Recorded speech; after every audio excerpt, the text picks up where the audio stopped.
Kita ke Amerika sekarang. Kita harus memahami Amerika dan terus mempelajari Amerika untuk yang jelek tidak kita tiru, tetapi untuk diwaspadai. Dan kita antisipasi sebelum Amerika kita perdayai mereka nantinya. Diskusi kita adalah bagaimana Amerika untung dari perang di Ukraina.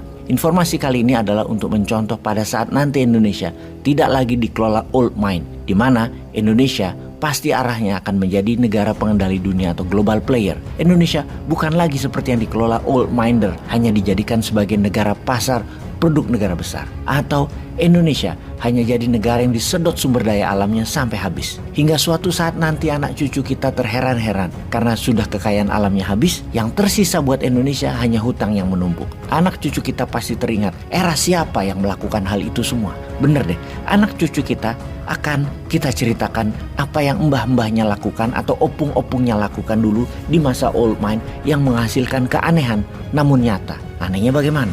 Gak tahu gimana kelolaan negaranya waktu itu. Harusnya kalau kekayaan Indonesia habis karena dijual. Ya Indonesia dapat dolar lah setidaknya, atau uang. Lah ternyata waktu dulu sama opung-opung kita kekayaan alam habis, hutang nambah banyak. Tapi di media-media kita dibilang negara Indonesia waktu itu negaranya maju dan berkembang. Lalu kemudian hari anak cucu kita pada nanya, apa yang berkembang coy? Ini kita masih tanggung hutang dan kita miskin, kekayaan alamnya habis. Kalau nggak habis kekayaan alamnya rusak, nggak bisa ditambang lagi. Karena nambangnya waktu itu brutal yang dilakukan oleh opung-opung dulu. Oke, kita kembali ke topik utama. Fokus kita ke Amerika sekarang. DPR Amerika baru saja menyetujui anggaran perang terbesar dalam sejarah Amerika dan sejarah dunia, yaitu jumlah anggaran budget militer Amerika di tahun 2023 adalah sebesar 858 billion dolar atau 5 kali dari APBN Indonesia dalam setahun. Angka tersebut bahkan 45 billion dolar lebih banyak dari angka yang diusulkan oleh Joe Biden. Dalam angka itu ada angka bantuan terhadap Ukraina hampir 1 billion dolar dan anggaran persenjataan sehubungan dengan perang Ukraina yang berupa kontrak yang jatuh ke Defense Military Complex. Angkanya mengejutkan, luar biasa besarnya. Kita fokuskan ke bantuan militer ke Ukraina. Pastinya tidak ada satu lembar dolar pun yang akan Ukraina dapat, tetapi senjata dan statusnya adalah hutang. Lalu anggaran militer berupa kontrak yang diberikan kepada perusahaan kontraktor pertahanan Amerika.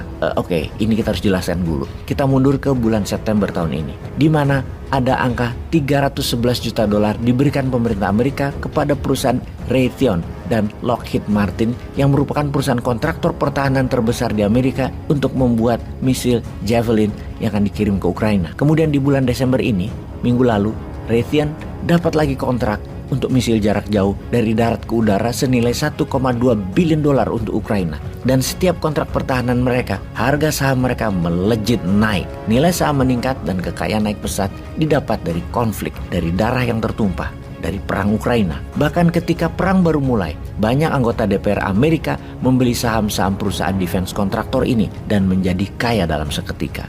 Karena mereka dapat bocoran sebelum hal ini terjadi di publik. Saham perusahaan seperti Lockheed Martin, Northrop Grumman Corporation, Raytheon dan lain sebagainya, kita berikan angka dan data. Saham Lockheed Martin melompat 430 dolar per share di bulan Februari akhir ketika perang Ukraina terjadi, yaitu naik sekitar 23%. Cerita yang sama dengan perusahaan Northrop Grumman, sahamnya dari 386 dolar jadi 485 dolar, naik 26% dalam satu bulan ketika perang dimulai di bulan Februari 2022. Jadi yang kita mau jelaskan di sini adalah perusahaan seperti Lockheed, Northrop, dan Raytheon. Mereka mendapatkan keuntungan dari darah tertumpah karena peperangan.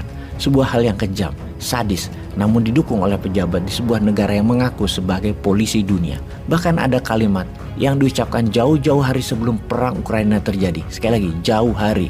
Di mana hal ini membuktikan bahwa perang di Ukraina bukan perang ujuk-ujuk atau tiba-tiba atau sekonyong-konyong. Tidak, salah besar kalau hal itu dikatakan tiba-tiba.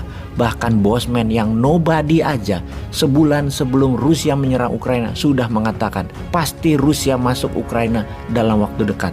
Karena salah satunya mendapatkan informasi ini. Informasi dari CEO-nya Raytheon, Gray Hayes, yang mengatakan secara resmi dalam sebuah wawancara di awal tahun 2022, dan ini kita quote, "Kami melihat bahwa ada peluang sangat besar dalam perdagangan internasional dengan adanya ketegangan di Eropa Timur dan Laut Cina Selatan yang mengharuskan Amerika bersiap-siap menganggarkan dana untuk persenjataan, dan kita, Raytheon tentunya, berharap akan mendapatkan keuntungan dari sana. Ini pernyataan sebelum perang serbuan Rusia ke Ukraina, alias Amerika sudah tahu dan senjata sudah disiapkan untuk untung dagang.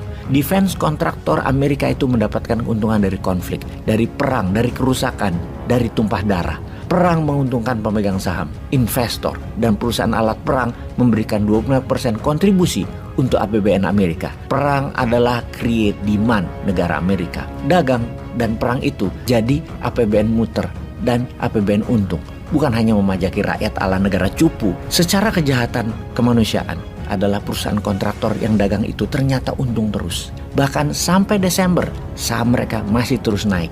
Raytheon sahamnya naik 8%. General Dynamics sahamnya naik 12%. Lockheed naik 18%. Northrop naik 22%. Sekedar informasi, dalam 3 tahun terakhir, total anggaran militer Amerika ada 200 billion dolar untuk persenjataan nuklir. Dan ini sebuah angka yang bisa membuat dunia kiamat. Dari data ini, kita juga dapat simpulkan bahwa dunia persenjataan industrial military kompleknya Amerika itu kebal dari pejabat pusat pemerintahan, alias siapapun presidennya. Anggaran pertahanan adalah hal yang tidak bisa diganggu-gugat. Ini semua autopilot, mau itu Trump atau sekarang Biden, baik itu presidennya dari Partai Republik atau Partai Demokrat. Nggak pengaruh, lanjut terus meningkatkan jumlah anggaran dan belanja militernya demi menjadikan Amerika polisi dunia dan pemegang kendali New World Order.